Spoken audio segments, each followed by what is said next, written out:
Bonjour à tous. Nous sommes jeudi et ce jeudi, les populations ivoiriennes, jeunes et femmes, ont décidé de manifester partout en Côte d'Ivoire contre le projet de M. Ouattara, actuel président de la République, de violer la Constitution, de violer les dispositions légales de ce pays pour non seulement se représenter à des élections présidentielles à venir, mais aussi de tout faire pour les gagner. Il y a eu des blessés et des morts. Prompt rétablissement aux blessés et je m'incline devant la mémoire des morts. C'est très injuste que l'on puisse tuer les citoyens de son propre pays pour rester au pouvoir, alors que ces populations n'ont rien fait que de contester le coup d'État que vous êtes en train d'opérer. Monsieur Ouattara, cela fait maintenant 30 ans qu'il perturbe la vie politique en Côte d'Ivoire et la vie sociale, parce que la politique a des conséquences. Depuis la mort d'Houphouët-Boigny jusqu'à aujourd'hui, monsieur Ouattara n'a fait que perturber la Côte d'Ivoire. Lorsque Houphouët est mort, il a essayé de violer la Constitution pour s'installer à la place de M. Bédié, qui constitutionnellement devrait être le président. Lorsque Bédié s'est installé, il a prétexté de tous les éléments pour nous faire un coup d'État et installer le désordre. Lorsque nous avons essayé de contenir ce coup d'État à la fin du régime que le président Gbagbo s'est installé, M. Ouattara a perturbé la gestion de ce pays pendant 10 ans. Avec une rébellion qui a appauvri le nord de la Côte d'Ivoire, qui a appauvri les populations ivoiriennes. Et puis, une fois au pouvoir, M. Ouattara décide de modifier la Constitution pour son propre compte en 2016 et remodifie cette Constitution pour son propre compte en 2020. Il faut saluer. Il faut saluer le patriotisme des populations ivoiriennes, politiques ou non, militaires comme civiles, qui ont laissé faire. Jamais pendant cette période de gouvernance de Ouattara, il n'y a eu de tentative de coup d'État contre lui, à part les tentatives qu'il a inventées lui-même. Aucun politicien n'est monté au créneau pour monter une rébellion contre lui, pour monter un coup d'État contre lui. Au contraire, c'est lui qui a emprisonné ses adversaires, monté des procès injuste contre eux, les sorties de prison selon son gré. Nous avons laissé faire, les populations ivoiriennes ont laissé faire. Pour la paix, pour la cohésion, mais Ouattara a interprété tout cela comme étant de la faiblesse, de la couardise. Depuis qu'il est installé au pouvoir en 2011, ça fait 10 ans que M. Ouattara règne par la peur. Il fait régner une peur superstitieuse en Côte d'Ivoire. Les gens ont peur de leur téléphone, ont peur de leur maison, ont peur de se parler, ont peur sur les marchés, ont peur dans les villages. Ah, il faut pas faire, ils vont venir me tuer. Ah, il faut pas faire, ils vont venir m'agresser. Ah, il faut pas faire, ils vont brûler ma maison. Il a terrorisé les populations ivoiriennes. À l'époque, il se plaignait que c'était la constitution de Bédié, c'était la constitution de Guéhi. Là, c'est lui-même qui, en 2014, là-bas, à San Pedro, a fait un discours pour décider qu'après les élections, il va changer la constitution ivoirienne pour la rendre plus moderne, plus démocratique, plus ceci, plus cela. Et à l'époque, je me souviens très bien avoir expliqué aux populations ivoiriennes que ce type-là, la modification qu'il veut faire là, c'est pour venir nous dire après que comme la loi n'est pas rétroactive, donc il peut se représenter encore et encore et encore. Et puis ça n'a pas raté. Ça n'a pas raté. Il fait la modification de la Constitution, alors qu'à l'époque, ses partisans sont intervenus pour m'expliquer que non, non, non, le président, le professeur Koulibaly, il affabule, la loi est claire, et les effets des anciennes constitutions continuent avec la nouvelle constitution. On ne pourra jamais dire que la non-rétroactivité de la loi va jouer sur ce cas. Mais non, mais non, mais non, mais non. Et puis aujourd'hui, ça n'a pas raté. Les mêmes soi-disant constitutionnalistes qui défendaient la rédaction de la constitution de Ouattara ont disparu. Ils ne savent plus parce que effectivement, ils sont allés chercher quoi? Ah oui, mais le professeur Koulibaly avait bien dit que, et puis ils prennent le passage. Comme la loi est n'est pas rétroactive, M. Ouattara pourra se prévaloir de faire son premier mandat maintenant et pourra continuer ad vitam aeternam. Mais ils oublient de dire que je mettais en garde la population ivoirienne, que c'est justement le type d'argument fallacieux que M. Ouattara allait utiliser. Et puis bon, voilà. Voilà. Le voilà là, en train de dire que c'est la Troisième République, c'est son premier mandat, comme si la rédaction de ce texte était attachée au poste présidentiel. Mais c'est attaché à la personne, on dit le président de la République.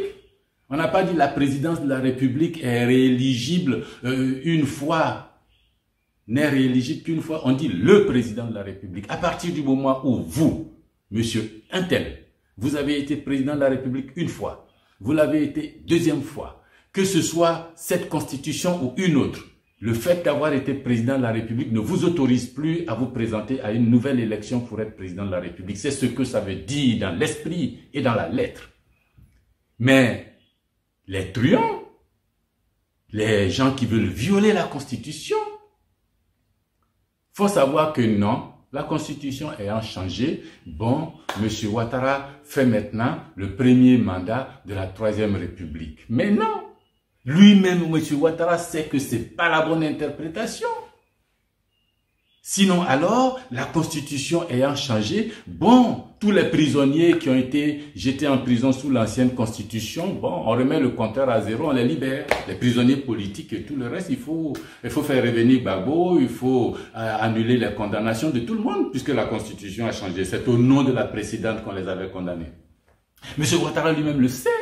Le Conseil constitutionnel qui avait été constitué sous l'ancienne constitution, lorsque la fin du mandat des conseillers constitutionnels est arrivée, M. Ouattara n'a pas dit « Bon, les gars, comme la constitution a changé, on considère que les 3 ans ou les 6 ans que vous avez effectués ne comptent pas, on remet le compteur à zéro, vous continuez, c'est maintenant que votre nouveau mandat va commencer pour 3 ans ou pour 6 ans. » Mais non, il les a remplacés.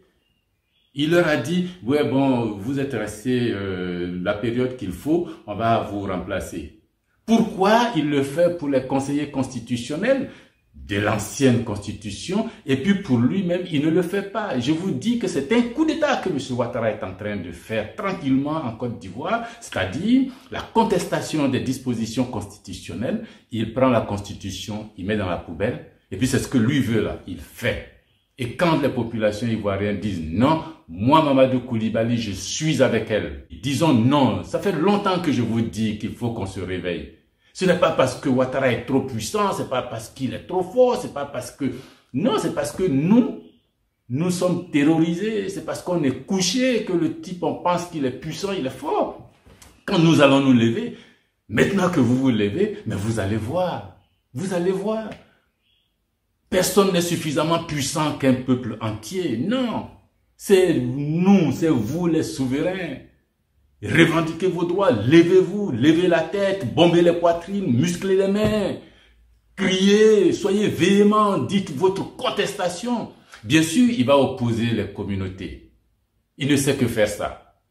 Il dit qu'il vient au nom des communautés nordistes, communautés musulmanes, communautés djoula, contre les autres communautés qui les dominaient, qui les avaient retardés, et lui, il va faire un rattrapage. Mais il a plutôt, lui et ses copains, ils se sont plutôt rattrapés financièrement. Ils ont changé leur vie à eux, mais ils n'ont pas changé la vie des populations nordistes. Mais non, le Nord est devenu encore plus pauvre. Les nordistes sont les premiers à se plaindre de M. Ouattara, mais il faut chuchoter, il faut pas dire fort, il faut aller doucement parce que ils vont venir brûler ma maison, faites attention, ils sont pas bons, ils sont pas gentils, ils vont m'ostraciser, ils vont me ceci. Mais c'est un clan qui s'est enrichi au nom du Nord. Regardez, regardez, allez au Nord, regardez. On dit oui, mais il a fait des routes là-bas. Mais il a endetté les nordistes. Regardez l'anacade, regardez le coton, regardez. Mais enfin, regardez le niveau de vie, ça n'a pas changé. Regardez les statistiques. Regardez le chômage des jeunes. Lui-même, au bout de 10 ans de règne d'un parti politique qu'il a créé depuis je ne sais combien d'années, il n'est pas capable de laisser à ses camarades de parti une direction confortable. Il faut que ce soit lui-même quelqu'un qui règne 10 ans, 20 ans, 30 ans sur un parti politique et qui n'est pas capable d'avoir une équipe pour gouverner. Si lui n'est pas là, on ne peut pas dire que c'est un manager, c'est un fiasco complet. Mais le fiasco au sein du RDR est pareil que le fiasco à l'échelle nationale. Il n'a pas été capable de former une relève. Le pouvoir, c'est dans sa main. C'est lui qui fait tout. Quand il n'est pas là, les autres ne savent pas quoi faire, ne peuvent pas faire quoi que ce soit. D'où la panique globale. Mais c'est pas parce que eux paniquent là-bas que toute la Côte d'Ivoire doit paniquer. L'histoire de la Côte d'Ivoire, l'histoire des jeunes Ivoiriens, l'histoire des populations ivoiriennes ne peut pas se résumer aux caprices de M. Ouattara. Non.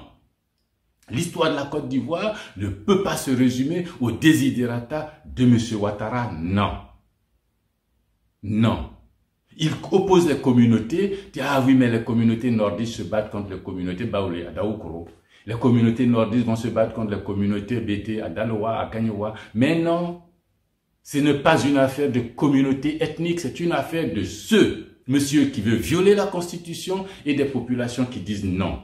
Il manipule, il instrumentalise les ethnies, les religions, les hommes pour les opposer les uns aux autres. Ça, il faut que nous disions non. Non. La Côte d'Ivoire est trop fragile, M. Ouattara, pour que vous veniez jouer avec les émotions communautaires, les émotions des tribus et des ethnies et les opposer les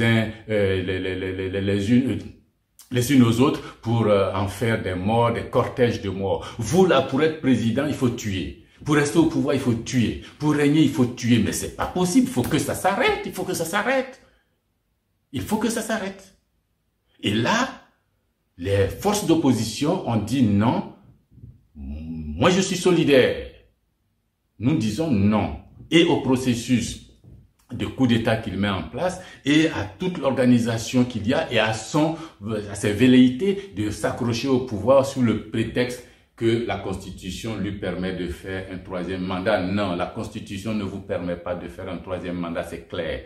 Si vous le faites, si vous tentez de le faire, c'est un coup d'État. C'est un coup d'État. Et nous ne laisserons pas faire. Non. Nous ne laisserons pas faire. Nous ne laisserons pas faire. Partagez. Dans tous les cas, vous savez tout ça déjà. Vous savez tout ça déjà. Je ne fais que me répéter depuis de longues années. Les jeunes Ivoiriens ont besoin d'emploi. Vous ne voyez pas le nombre de jeunes nordistes ayant fui pour aller en Europe? Dans la Méditerranée, c'est tous les désillusionnés de M. Ouattara. Il leur a fait croire la désillusion, le désespoir, les grosses frustrations. On ne gouverne pas un pays par la terreur, M. Ouattara. On ne gouverne pas un pays en faisant peur aux populations. On gouverne un pays en l'aimant ce pays, l'amour de la Côte d'Ivoire. L'amour des Ivoiriens, c'est ce qui fait que les gens vont vous respecter. C'est pas en les terrorisant. Là, ce n'est pas du respect, c'est la crainte. C'est la crainte. Vous pouvez pas régner sur un peuple en le terrorisant, M. Ouattara. Non, c'est pas possible. Inacceptable.